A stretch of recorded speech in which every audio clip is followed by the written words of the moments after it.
kita akan mendengarkan pembelaan dari terdakwa. Dewan Hakim yang terhormat, Dewan Hakim yang terhormat, Dewan Hakim yang terhormat.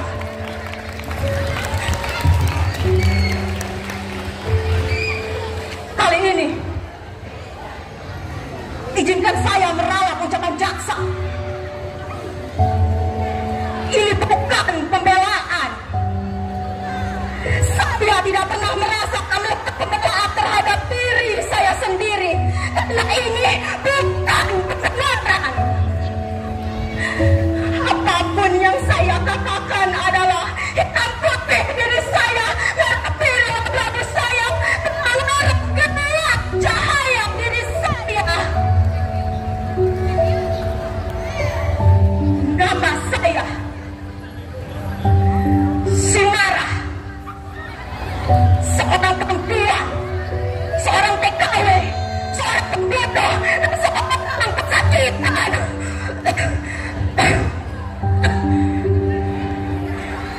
Benar atau salah yang saya katakan, menurut apa dan siapa, saya tidak peduli. Ini kali terakhir saya biarkan saya bicara. Saya tidak butuh bendera, saya tidak butuh penasihat hukum, karena saya tidak mampu membayarnya. Saya juga tidak mampu dan tidak mau memberikan selipan uang kepada siapapun untuk melicinkan kebebasan dari segala tuduhan. Semua sudah jelas, Pak Hakim. Semua tuduhan terhadap saya benar adanya. Segala acara teknis mati saya terima tanpa pembelaan. Banding atau apalah namanya, kematian adalah kelahiran yang kedua. Untuk apa berkelit kalau memang itu sudah menjadi binarah dalam hidup saya? Pengalaman hidup saya mengajarkan bahwa sangat wajar dan hampir tidak ada sesuatu yang berkaitan dan resiko. Yang jelas, Pak Hakim, sekarang biarkan dulu saya bicara tentang apa saja. Penting atau tidak penting bagi Dewan Hakim atau bagi siapapun, saya tidak peduli. Apapun yang ingin saya lakukan, biarkan seperti air yang mengalir dari hulu ke hilir, mengalir ke mata pencurah yang mungkin terlambat, mungkin mengendap di sela-sela jepitan hidup orang, menabrak tabrak sepatu dalam kepala orang, menimbul tiap, mungkin meluncur begitu saja bersama lumpur kehidupan. Air tentangnya helai-helai kemanusiaan, atau bahkan melihat-lihat menggenangi seluruh muka busuk para majikan, para penguasa, hingga jodoh kota. Maaf kalau bahasa saya terlalu bertele-tele. Ya, inilah saya, Sinara, menjadi batin. Bapak dan budak sudah menjadi pilihan saya. Bertahun-tahun saya menjelati di kedua orang. Menolak dan dikabli bapak dan orang. Saya tahan mulut saya. Saya minta tidak saya agar tidak bicara. Karena bicara berani bencana. Bencana dapat dipercaya. Berkesimpul dan bencana pula bagi para majikan. Untuk itu Dewan Hakim yang terhormat, kali ini izinkan saya mendongak dan membuka suara. Jangan tetap berkecala di batang. Kalau waktunya berhenti, saya akan diam. Saya akan diam. Saya akan diam selamanya. Dari kecil saya tidak pernah berani mengepalkan wajah. Apalagi di Katarsari, desa tempat saya dilahirkan.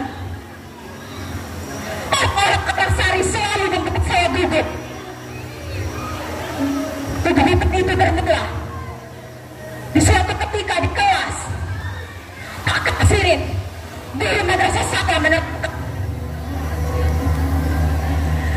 perhatikan dahulu pemilihan para jenderal itu dilakukan oleh sekelompok orang yang sangat kecil yang tergabung dengan organisasi PKI.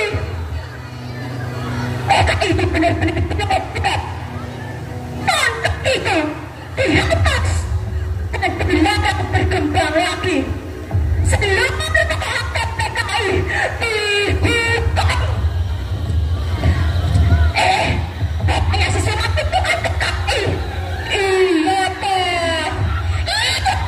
Dia itu bapaknya si Surat kena cendok sama tentara. Makanya kamu jangan dekat-dekat sama si Surat. Nanti bisa betul-betul kena cendok. Gimana?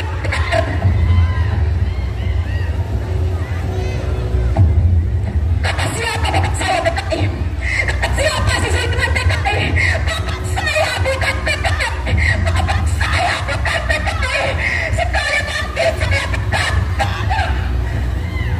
bapak saya bukan PKI. Benar bapak Sinta. Seharusnya bapak itu mendapat saya dari sekarang kamu. Tapi sakit ketika saya rendah. Tapi saya ikut-ikutan dengan teman-teman dari Aston. Lihat akibatnya. Bapak sakit ikut-ikutan dijatuh. Selama di Aston sangat terkena. Bahkan saya bercoba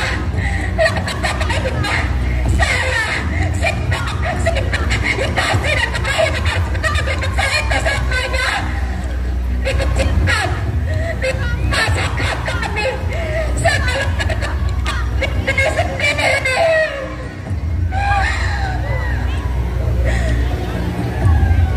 Demikian saya menjerit merang-rang dengan putih yang terkunci.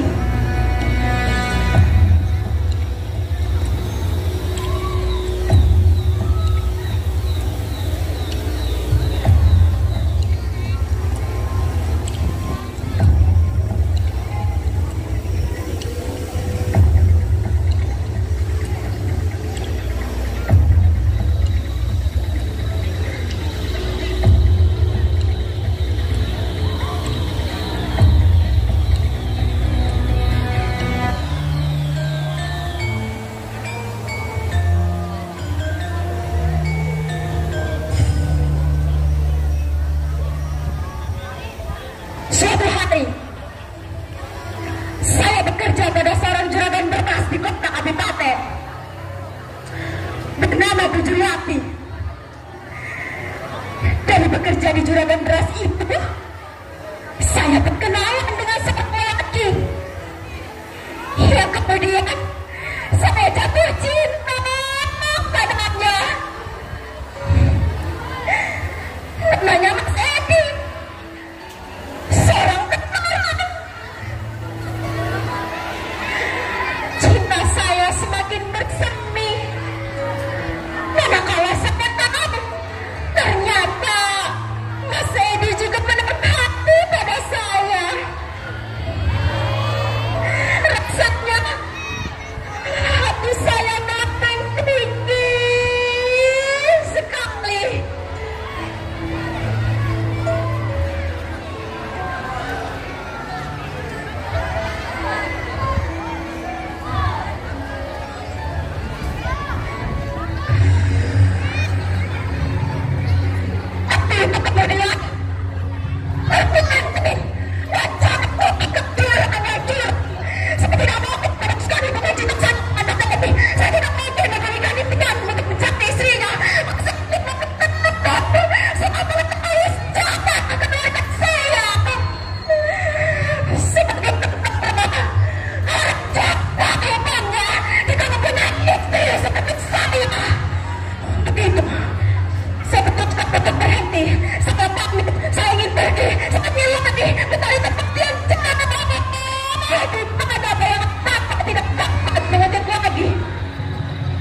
ditetapkan seorang contoh.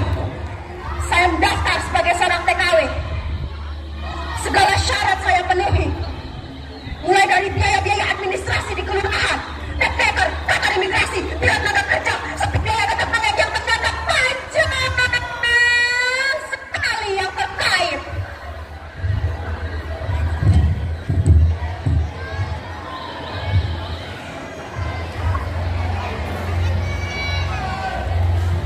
Jadilah saya Sumarah binti Suliman, seorang TKW lulusan SMA dengan predikat NEM tertinggi. Jadi budak di negeri orang. Kopsinus tengah di Brasil jadi mesin cuci. Gimana jadi dalam yang terkapakju. Di mana kau jadi irama kainkan. Daun Cina yang kebahagiaan para majikan. Mana cerita Pakak Sirin, guru madrasah saya, tetap pribadi bangsa Indonesia yang lohong adil ramah tamah gotong royong kekeluargaan. Segalanya hanya bisa dibeli dengan uang. Segalanya hanya bisa dibeli dengan uang. Dan sekarang di negeri orang saya menjadi budak, menjual impian untuk hidup lebih baik. Di negeri orang saya hapuskan segala cita saya, seluruh kenangan manis, pahit, getir, maksa remaja saya. Saya pikir bahagia segalanya akan jadi penata. Saya pikir saya akan berteman puasa lewat bukan jadi kupu-kupu yang indah. Tapi ternyata Sumarah tetap saja kandas. Di balik hidup sana, di balik hidup saya, segala nasib saya kandas. Saya disiksa, gaji saya stabil. Dan bencana itu Pak Hakim, bencana itu saya diperkosa.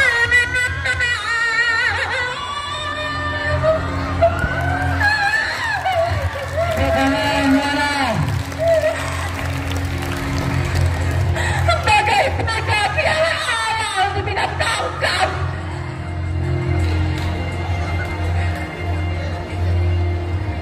Tidak, Pak Hakim. Kesadaran itu muncul tiba-tiba. Saya harus mendongakkan wajah,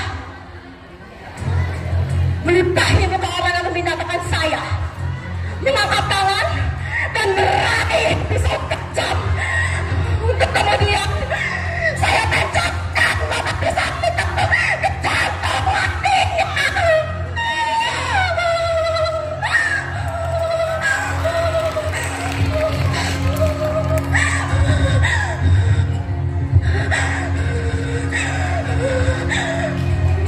Majikan itu Pak Hakim, majikan itu saya bunuh.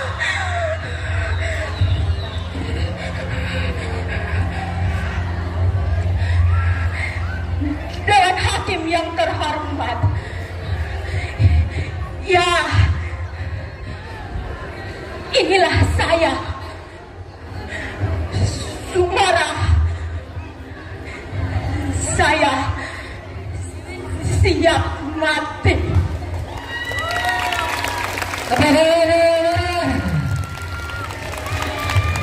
Oke, terima kasih.